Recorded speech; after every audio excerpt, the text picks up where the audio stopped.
अस्सलाम वालेकुम मेरी प्यारी प्यारी दोस्तों सहेलियों, कैसी हो सब? ठीक ठाक हो ना? अल्लाह का शुक्र है कि मैं बिल्कुल ठीक हूँ और खुश भी हूँ कि आप लोग मेरी वीडियोस को बहुत ज़्यादा पसंद कर रहे हैं। इसके लिए बहुत बहुत बहुत शुक्रिया। शॉर्ट्स तो मेरे माशाल्लाह माशाल्लाह बहुत ही ज़्यादा व्यूज़ के साथ आ रहे हैं और मैं आप लोगों के लिए लाई हूँ लॉन्ग वीडियो। और स्टार्ट किया है मैंने मॉर्निंग से। मॉर्निंग टू इवनिंग रूटीन में आप लोगों के साथ अपनी शेयर करूँगी और बताऊँगी कि मैं अपने टाइम को कैसे मैनेज करती हूँ। तो मैंने स्टार्ट जो लिया है, मैं इस टाइम बर्तन धो चुकी हूँ और प्यारा सिंक आपको दिखा चुकी हूँ। इंसान को सबसे ज़्यादा, बल्कि एक हाउस वाइफ को सबसे ज़्यादा सुकून तभी मिलता है जब उसके सिंक में कोई बर्तन ना हो। और दूध बॉयल होने के लिए मैंने रख दिया है। पापा को नाश्ता भी दे दिया है, हस्बैंड भी मेरे नाश्ता करके जा चुके हैं। और अब मैं अपने नाश्ते से पहले जो जो काम स्टार्ट करती हूँ मैं आपको बताती हूँ। मेरी 2 अदद जो हैं वो काम कर रही हैं इस टाइम पर, साथ साथ मैं उनको सुपरवाइज़ कर रही हूँ और साथ साथ मैंने उनको फ्रिज खाली करके दी थी और उसको मैंने कहा था कि इसके अंदर अच्छे से कपड़ा लगा लो। इसके स्टैंड मैंने खुद वॉश किए थे अच्छे से, क्योंकि बहुत सारी चीज़ों पे मुझे भरोसा नहीं होता कि वो साफ़ करेंगी तो बार बार मुझे धुलवाने पड़ेंगे, इसलिए स्टैंड को मैंने खुद वॉश किया, उनको ड्राई किया और देखिए अब आपके सामने लगा दिया है।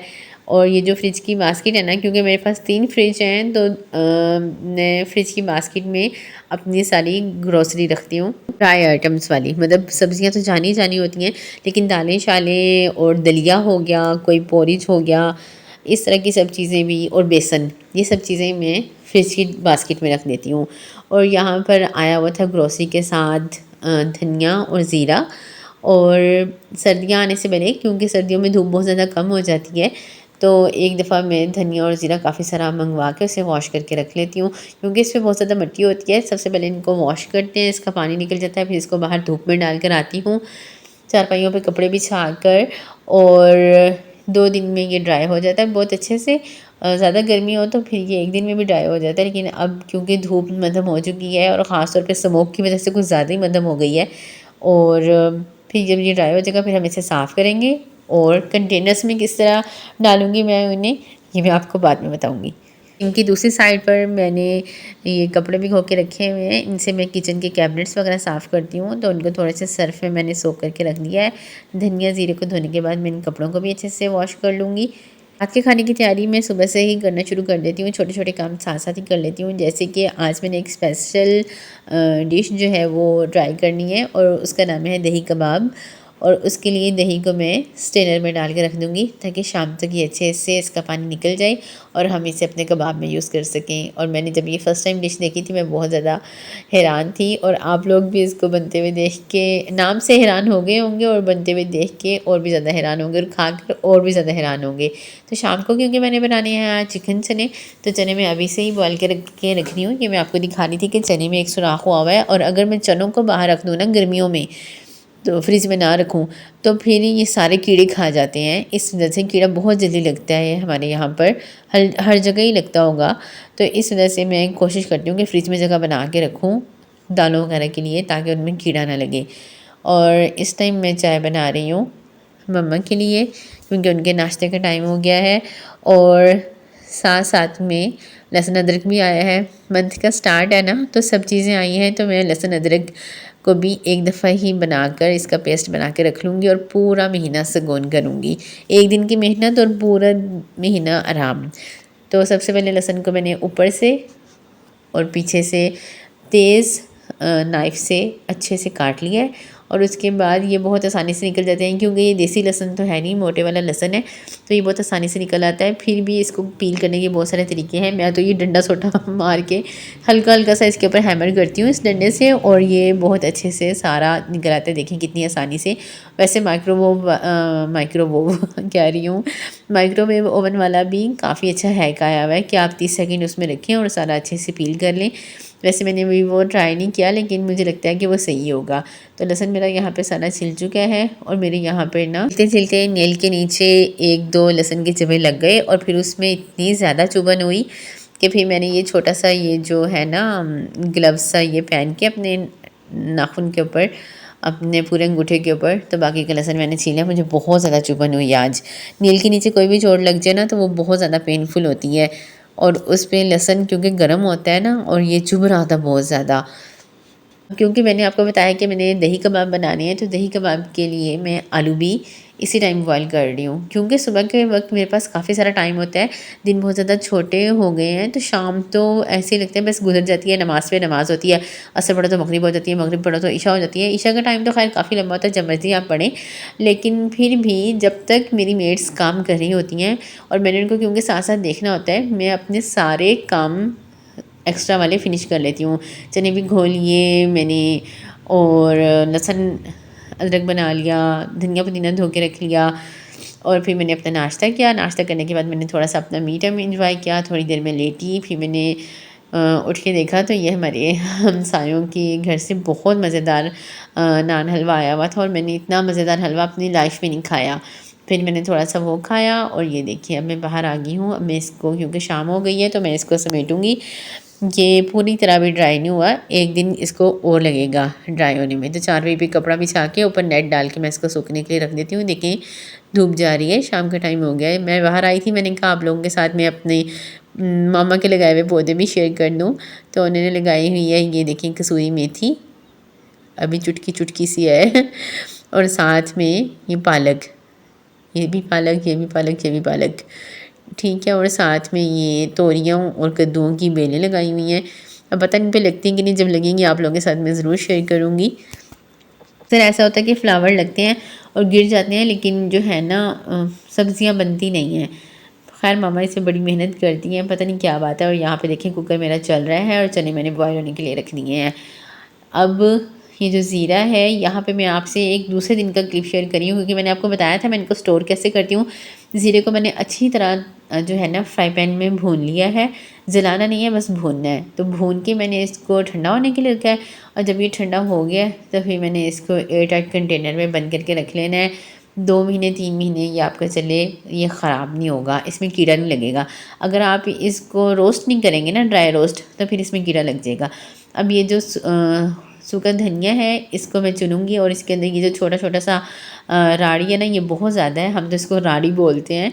धनिया की तरह का ही होता है, लेकिन ये धनिया नहीं होता, ये पिस्ता नहीं है, ये पत्थर सा होता है। ये निकालना बहुत ज़रूरी होता है, तो उसको मैं 2 दिन लगा के चुनूँगी। खैर वापस आ जाते हैं आज की रूटीन पर। और फिर मैंने असर पड़ने के बाद अपने जो हैं बॉइल्ड पोटैटो उनको छीला है, और साथ साथ में मैं शाम की चाय भी बना रही हूँ। और साथ साथ में अब हम करेंगे प्याज कट सालन के लिए भी और अपने दही कबाब के लिए भी। देखिए हाउसवाइफ का एक एक वक्त जो होता है वो कितना कीमती होता है ना, एक एक मिनट पे उसका कोई ना कोई काम चल रहा होता है, इसको ये देना है, उसको वो देना है। और खाना अभी तो बीच में मैंने दोपहर के खाना नहीं आप लोगों के साथ शेयर किया, पापा को भी देना होता है और जो हाउस हेल्प होता है उनको भी, क्योंकि ना मम्मा खाती है ना मैं खाती हूँ, और हस्बैंड तो मेरे होते हैं ऑफिस है, वो लंच अपना साथ लेकर जाते हैं, उधर ही कर लेते हैं।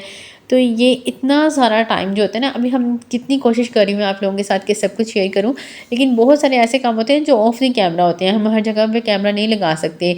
कपड़े सूखे होते हैं वो उतार के लाने होते हैं, कभी कुछ करना होता है, मतलब उनको फ़ोल्ड करने का नहीं मैंने आपको दिखाया, बहुत सारे ऐसे काम होते हैं। लेकिन अगर आप अपने हस्बैंड से सुनने ये कुछ कहेंगे आपने क्या किया, आप सारा दिन आप तो फारिग थे, आप मतलब कि एक हाउसवाइफ के काम जितने होते हैं ना आप इमेजिन भी नहीं कर सकते। तो यहाँ पे मैंने आलूओं को अच्छी तरह से मैश किया है, उसके अंदर मैंने कटा हुआ प्याज डाला है, नमक डाला है, लाल मिर्च, सूखा धनिया और गरम मसाला और काली मिर्च पाउडर, ठीक है। ये अपने जायकों के हिसाब से डालना है। देखिए दही का पानी अच्छे से निकल चुका है। फिर मैंने इसके अंदर डाला है धनिया काट के और धो के, और इसको हाथों से अच्छी तरह से आपने मिक्स कर लेना है। और साथ साथ में नमक भी चख लेना है मेरी तरह क्योंकि कम है तो इसी पॉइंट पे हम इसके अंदर डाल देंगे। और अगर आप चाहें तो इसके अंदर थोड़ा सा चिकन भी ऐड कर सकते हैं बॉईल करके, श्रेड करके, लेकिन मैंने नहीं किया। और ये देखिए जी, दही को मैंने स्ट्रेनर से निकाल लिया है बिल्कुल। ये इस टाइम ये जो दही पानी के बगैर होता है ना, इसको ग्रीक योगर्ट भी बोलते हैं। तो खैर अब मैं इसको अपने कबाबों में भरूँगी। थोड़ा सा हाथ पे मैंने मटेरियल लिया, आलूओं का मिक्सचर, और उसके अंदर मैंने 1 स्पून डाल दिया दही का। दही के अंदर कुछ भी शामिल नहीं करना आपने, क्योंकि वो ख़ुद ही इतना मज़ेदार जायके वाला होता है कि कुछ भी आपने इसके अंदर शामिल नहीं करना। और ये देखें जी, दूसरा भी आपको बना के दिखा रही हूँ। इसके अंदर आपने दही को रखा और सारा इसको अच्छे से कवर कर दिया। फिर एक और उठाया, मसाले को अच्छे से हाथ पे फैलाया, उसके अंदर दही का 1 चम्मच डाला और उसे बंद करके फ़ोल्ड कर दिया। इसी तरह से सारे आपने कबाब बना लेने हैं। यकीन करेंगे इतने मज़े के बने थे, मतलब सिंपल आलू की टिक्कियाँ अगर आप इसको कह लें तो वो तो हम खाते ही रहते हैं। मतलब अंदर दही फिल करके मुझे लगा ही नहीं था कि ये बन जाएँगी। पहले की बात तो ये है कि मुझे लगता था कि ये सही से बनेंगे ही नहीं, लेकिन माशाल्लाह माशाल्लाह ये बहुत अच्छे बने, बिल्कुल भी नहीं टूटे। और अब ये जो दही बाकी का बचा हुआ है ना, इसकी मैं सॉस बनाऊँगी। इसके अंदर मैंने थोड़ा-सा नमक टेस्ट के हिसाब से डाला, थोड़ी-सी लाल मिर्च डाली है और काली मिर्च डाली है। 2 से 3 टेबलस्पून जो है मैंने इसके अंदर केचअप के डाले हैं। केचअप को मैंने अभी छोटी बोतल में ट्रांसफ़र ही नहीं किया। और 2 चम्मच इसके अंदर मैं डालूँगी मेयोनीज़। इन सब चीज़ों को अच्छे से मिक्स कर लेना है। और ये इतनी यम्मी सॉस बनी थी ना कि आप इसे डिप सॉस कह लें, जो भी आपको बाहर रेगुलर मिलती है, उन सब से ये अच्छी थी ज़ायके में, क्योंकि होममेड थी। और अब आता है फ्राइंग का टाइम।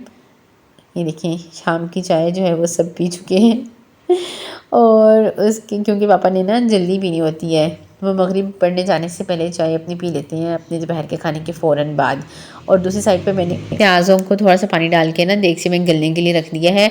और कबाबों को मैं अंडा लगा के फ्राई कर रही हूँ। जब तक मेरे प्याज सौते हो जाएंगे ना, मतलब थोड़े से गल जाएंगे, तो बाद में मैं उनको ब्लेंड कर लूँगी, क्योंकि सालन भी तो साथ साथ बन ही रहा है ना। अक्सर हम आप लोगों के साथ रेसिपीज़ शेयर करते हैं ना, तो इस तरह लगता है कि बस ये रेसिपी ही है। नहीं भाई, साथ साथ सब घर वालों का खाना पीना भी चल रहा है। अच्छा, थोड़े से जो कबाब है ना, उनको मैं बेसन की स्लरी लगा के फ्राई कर रही हूँ, क्योंकि उनका अपना ही एक अलग क्रंचीनेस आता है। जिसको दही वो पसंद है, सॉरी अंडे वाले, वो अंडे वाले कर ले, और जिसको पसंद है बेसन वाले, वो बेसन लगा के फ्राई कर ले। मैंने दोनों तरीके से ये आपको दिखा दिए हैं। और ये देखें जी, डिश आउट हो गए हैं, बहुत ही प्यारे और यमी। देखने में टेस्टी लग रहे हैं ना, उतने ही ये खाने में भी टेस्टी थे। बहुत बहुत अच्छी थे। बेसन वालों का अपना एक अलग से टेस्ट था और अंडे वालों का अपना एक अलग से टेस्ट था। अब मैं आपको फटाफट से एक खोल के दिखाती हूँ। ये देखें, ये जो दही वाला पार्ट था ना, आप यकीन करें इतना अमेजिंग था, इतना अमेजिंग था कि मैं आपको क्या बताऊँ। इसको आप डिप सॉस के साथ खाएं, वैसे खाएं, बहुत मज़े का, सिंपल चटनी के साथ भी खा सकते हैं। और देखिए, आज तो दो दो रेसिपीज़ होगी ना। डिप सॉस की रेसिपी मिल गई। अगर हम अपने दही का सारा पानी निकाल दें, जिस तरह कि आज मैंने निकाला है, और फिर उसके अंदर केचप मायो डाल के उसकी एक डिप सॉस बना के रख लें और अपने सैंडविचेस वगैरह पे लगा लें, तो भी एक ये बहुत अच्छा ऑप्शन है बच्चों के लिए। तो यहाँ पर आ जाती है हमारी लहसुन अदरक की, जो मैंने सुबह छील के रखा था। इसको मैंने धोया है और इसके अंदर पानी थोड़ा सा मैंने डाला है, 2 टेबलस्पून, ठीक है। और अब मैं इसको थोड़ा थोड़ा बंद कर करके चलाऊँगी। इतनी आसानी से ये ग्राइंड नहीं होगा, क्योंकि ज़ाहिर है पानी जो कम डाला है इसके अंदर। तो बार बार चलाऊँगी, बंद करूँगी, ये ऊपर नीचे इसको करूँगी अच्छे से, कभी हिला के खोल के और कभी चम्मच से, तो फिर ये ब्लेंड हो जाएगा। थोड़ा टाइम लगेगा लेकिन ब्लेंड हो जाएगा। तो आपने बिल्कुल भी परेशान हो के इसके अंदर पानी नहीं डाल देना। अभी जहाँ पे हमें ज़रूरत होगी तो हम इसके अंदर ऑयल डालेंगे। ऑयल डाल डाल के अगर आप इसको ब्लेंड करेंगे तो आप यकीन माने पूरा महीना ये ग्रीन नहीं हुआ। फ्रीज़ भी नहीं किया मैंने, नीचे फ्रिज में रखा है इसको। ये एक टिप है। और जब इसको हमने जिस कंटेनर में स्टोर करना है ना, उसकी भी मैं आपको टिप देती हूँ। तो ये देखिए जी, ये अच्छे से मेरा बन गया है लहसुन अदरक का पेस्ट। और साथ साथ मेरा जो है वो मुर्ग चने बन रहे हैं, उसकी रेसिपी मैं आपको फिर किसी दिन डिटेल से दूँगी। और अपने इन कंटेनर्स के ऊपर, दोनों के ऊपर मैंने जो है वो 1 से 1.5 टेबलस्पून ऑयल का डाला है, कोई सा भी कुकिंग ऑयल लिया है। और अब मैं इसको बंद करके सिंपल फ्रिज में रख दूँगी। कोई मैंने इसको फ्रीज़र में नहीं रखना, जमाना नहीं है। और जब जब मैंने यूज़ करना है, ये बिल्कुल ऐसे ही मुझे मिलेगा। डिफ्रॉस्ट भी होगा, डिफ्रॉस्ट भी नहीं करना पड़ेगा, और इसका टेस्ट भी नहीं ख़राब होगा, ग्रीन भी नहीं होगा। मेरी रिकमेंडेशन पे मेरी टिप आप ज़रूर यूज़ कीजिएगा और मुझे बताइएगा। ये देखें, खाना कितना ज़बरदस्त सा जो है, मुर्ग चने मेरे रेडी हो गए हैं। तरी भी मैंने इसके ऊपर वापस डाल दी है, क्योंकि जब इसके अंदर मैं बेकिंग पाउडर डालती हूँ, सॉरी मीठा सोडा डालती हूँ, तो मैं इसकी तरी उतार लेती हूँ, क्योंकि मीठा सोडा जो है वो तरी को खा लेते हैं। और साथ साथ मैंने राइस बॉयल होने के लिए रख दिए हैं, क्योंकि मुझे मुर्ग चने के साथ जो है वो राइस भी बहुत ज़्यादा पसंद है। बाकी घर वालों के लिए मैं रोटी बना रही हूँ, क्योंकि उनको रोटी पसंद है। कहती हूँ, एक हाउस वाइफ ने सारे काम तो करने ही होते हैं, तो क्यों ना मैनेजमेंट के साथ चल पड़े, क्योंकि बाद में हबड़ी दबड़ी से अच्छा है कि हम हर काम टाइम टाइम पे करके रख दें। इससे हमें दिली सुकून मिलता है और अपने लिए भी थोड़ा टाइम मिल जाता है, जैसे कि वीडियो बनाना, वीडियो एडिट करना। जितना बाहर जॉब करने वालों को टाइम मैनेजमेंट की ज़रूरत होती है, उससे 10 गुना क्या 100 गुना ज़्यादा हाउस वाइफ को टाइम मैनेजमेंट की ज़रूरत है, क्योंकि उसके ऊपर बहुत सब लोगों का खाना पीना, कपड़े, pressing, each and everything depend कर रही होती है, बल्कि उसका पूरा घर डिपेंड कर रहा होता है। तो यहाँ पे रोटी मेरी मज़ेदार सी तैयार हो गई है, आपको सर्व करते हैं। उम्मीद करती हूँ कि आपको मेरी रेसिपीज़ और होम मैनेजमेंट, टाइम मैनेजमेंट थोड़ी अच्छी लगी होगी। जहाँ जहाँ भी किसी भी पॉइंट पर आपको मेरी वीडियो अच्छी लगे तो ज़रूर कमेंट कीजिएगा और लाइक कीजिएगा, शेयर भी कीजिएगा अपने दोस्तों के साथ। जिसने चैनल को नहीं सब्सक्राइब किया हुआ वो जाने से पहले चैनल को सब्सक्राइब भी कर लें। मिलूँगी आपसे बहुत जल्द और आप मेरे शॉर्ट्स भी देखते रहा करें। अल्लाह हाफिज़, अपना ख्याल रखें।